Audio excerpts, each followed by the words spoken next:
May nagprotesta rin malapit sa bahay ni Pangulong Ninoy Aquino sa Times Street sa Quezon City. Bit-bit nila ang isang ataol na simbolo umano ng kasalukuyang pagtrato sa mga mahihirap. May ulat on the spot si Julius Segovia. Julius? Rafi Alban Rizal, dumiretso ang mga miyembro ng militanteng grupong Kadamay sa Cam Road sa Quezon City para sa tinawag nilang Sakbayan ng Maralita. Bit-bit ang isang ataol, sabay-sabay nagkaravan at nagmarsa ang may 300 maralitang tagalungsod papunta sa ancestral home ni Pangulong Ninoy Aquino sa Times Street. Ang ataol ay bilang protesta raw nila sa pagkamatay ni Arnel Leonor sa marahas na demolisyon sa Silverio Compound kamakailan.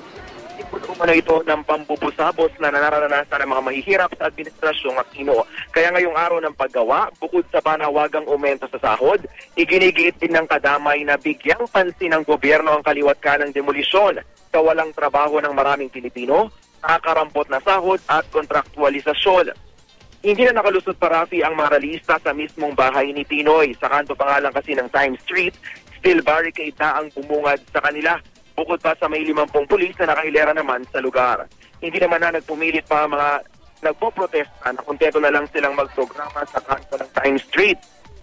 Matapos ang 15 minuto, umalis na rin ang mga nagrarally at dumiretso sa Welcome Rotonda kung saan naman sila magtitipon-tipon papunta naman sa Menjola. Yan muna ang pinakasariwang balita. Balik sa iyo, Rafi.